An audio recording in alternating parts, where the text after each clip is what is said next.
చేసుకొని మమ్మల్ని అందరినీ దూర ప్రాంతం నుంచి పంపించిన విధానాన్ని బట్టి మరి దేవుణ్ణి మేము ఎంతగానో స్తుతిస్తున్నాము. హల్లెలూయా.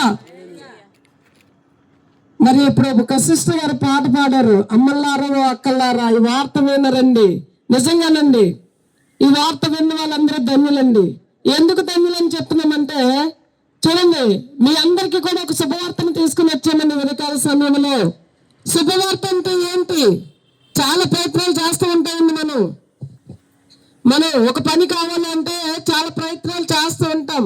ఆ ప్రయత్నం ఏంటంటే, ఆ ప్రయత్నం ఎలా ఉంటదంటే, ఏది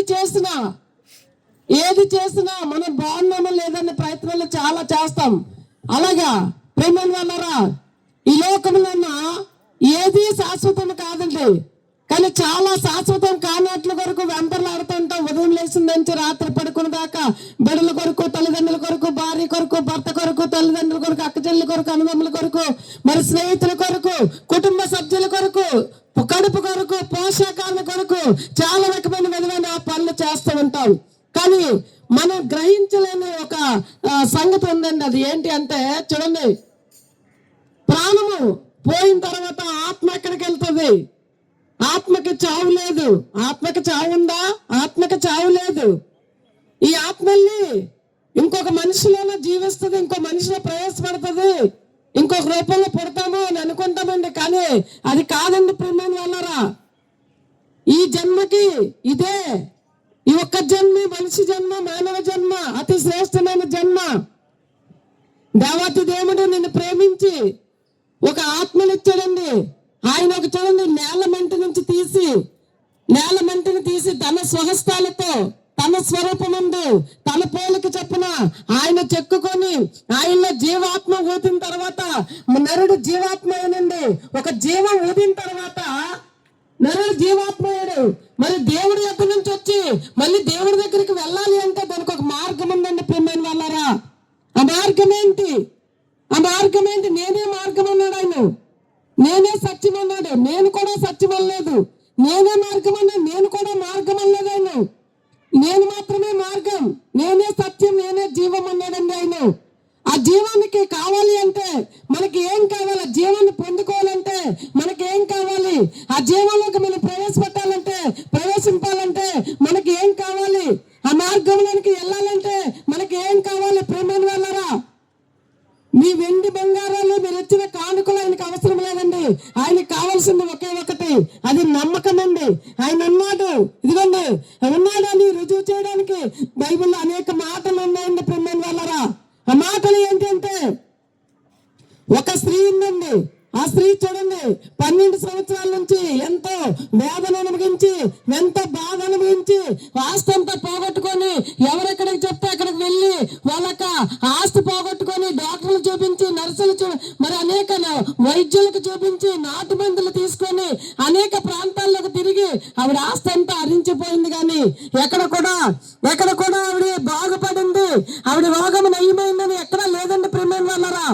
కానీ ఇలా మీ ప్రాంతానికి మేము ఎలాగైతే వచ్చామో ఆ ప్రాంతంలోనే జన సమూహముల మధ్యలోంచి యేసు ప్రభు వారు వెళ్తూ ఉండగా, యేసు ప్రభు వారు నడుస్తూ ఉండగా ఆ జన సమూహం నుంచి ఇన్ని ప్రయత్నాలు చేశాం కదా ప్రేమైన వాళ్ళరా. మీరు చాలా ప్రయత్నాలు చేసి ఉంటారు. కానీ చెప్పే మాట ఒకటేనండి, ఇన్ని ప్రయత్నాలు చేసి ఉన్నాము, ఇన్ని ప్రయత్నాలు చేశాము, మాకెక్కడ ఏమీ కాలేదు అన్నవారులారా, నా అక్క చెల్లె, నా అన్నదమ్ముడా, నా తండ్రి, ఇదిగా నా తల్లి, మీ అందరికీ చెప్తున్న మాట ఉదయకాల సమయంలో ఒక చిన్న నమ్మకం. తను ఎలాగైతే వచ్చి ఆ జన సమూహంలో నుంచి ఆయన్ని ముట్టుకోవడానికి ట్రై చేసిందో, చెప్పడానికి ట్రై చేసిందో, మనం ట్రై చేయగానే ఆ ఒక్క అంగి అంచు తాకగానే, అంగి అంచు ఆవిడ ముట్టుకోగానే, తగలగానే ఆ 12 సంవత్సరాల నుంచి రోగమంతా ఒకేసారి బయటికి వెళ్ళిపోయింది. హల్లెలూయా. చూడండి ప్రియమైన వాళ్ళారా, యేసు ప్రభుతో సాంగత్యం ఉందా? యేసు ప్రభుని నమ్మకం ఉందా? యేసు ప్రభు కోసం తెలుసా? ఆయన కోసం తెలియదు. ఎప్పుడైనా విన్నాదా? ఎప్పుడైనా చెప్పిందా? ఆయనతో మమ్మల్ని సావాసం చేసిందా? ఆయన కోసం తెలుసా? ఎప్పుడైనా చదివిందా? ఏమీ లేదండి ప్రేమైన వాళ్ళరా. కానీ ఒక చిన్న నమ్మకం. ఇన్ని ప్రయత్నాలు చేశాం కదా, మనం ఒక ప్రయత్నం చేద్దాం. ఈ ప్రయత్నం చేస్తే మన ఫలితం ఎలా ఉంటుందో అని ఒక చిన్న నమ్మకం అండి ప్రేమైన వాళ్ళరా.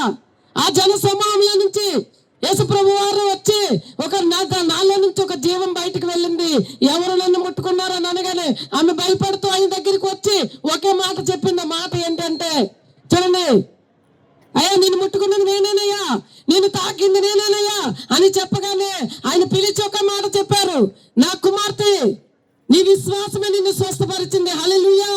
నీ విశ్వాసము ప్రేమైన వాళ్ళరా, నా అక్కజెల్ల అన్నదమ్ముడా, ఈ రోజు ఏ స్థితిగతులు ఉన్నావో, ఏ పరిస్థితులు ఉన్నావో, ఏ పరిస్థితి మారదని బాధపడుతున్నావో, ఎప్ప తీరదనుకుంటున్నావో, ఒకేసారి ఆస్తి వచ్చి పడిపోతుందని మేము చెప్పడం లేదండి. ప్రశాంతంగా జీవించడానికి, నువ్వు ప్రశాంతంగా నడవడానికి, ప్రశాంతంగా బిడ్డలు చూడడానికి, ప్రశాంతంగా కుటుంబం నడిపించుకోవడానికి నీకు కావలసిన సామర్థ్యము ఆయన దయచేస్తాడండి. నీకు నెమ్మది దొరుకుతుంది, నీ కుటుంబంలో శాంతి సమాధానము కలుగుతుందండి. యేసు ప్రభు మతం కాదండి ప్రేమైన వాళ్ళరా, మార్గం అండి. ఈ మార్గం ఎక్కడికి వెళ్తుంది? ఆత్మకి చావు లేదు. ఆ మార్గము నీ ఆత్మని పరలోక రాజ్యానికి తీసుకువెళ్ళడానికి మార్గం అండి. ఎవరి ద్వారాగా వెళ్ళలేమండి. మనం ఎన్నో ప్రయత్నాలు చేసి ఉండొచ్చండి, నాకు ఉందామడా. కానీ ఉదయకాల సమయంలో దేవతి దేవుడు నీకు ఇస్తున్న మాట, నా కుమార్తె నా కుమారుడా నమ్మిక మాత్రం ఉంచు. హల్లెలూయా. నమ్మక మాత్రమే, చిన్న నమ్మకం అండి. ఎక్కువ ఎక్కడికి వెళ్ళవలసిన అవసరం లేదు. మీరు ఏ పరిస్థితులు ఉన్నారో, ఏ స్థితిగతులు ఉన్నారో, ఏ బాధలో ఉన్నారో, ఏ వేదనలో ఉన్నారో, నా దేవుడు చెప్తున్న మాట యంత్రం ద్వారాగా ఎంతమంది బిడ్డలైతే వింటున్నారో వాళ్ళందరికీ నా దేవుడు ఇస్తున్న పిలుపు, ఇదే అనుకూల సమయం, ఇదే అనుకూల సమయం, ఇదే రక్షణ దినం, నేడే రక్షణ దినం. నువ్వు నమ్మితే చాలు. ఆవగింజంత విశ్వాసం నీలో ఉంటే చాలండి. హల్లెలూయా. ఆవగింజంత నమ్మకం అండి నీలో ఉంటే. కళ్ళు మూసుకోండి. మా మధ్యలో నా సేవకులు రచన ప్రార్థన చేస్తారు. హల్లెలూయా. మాటలు దేవుడు మనందరి వెనుకల్లో దీవించును గాక.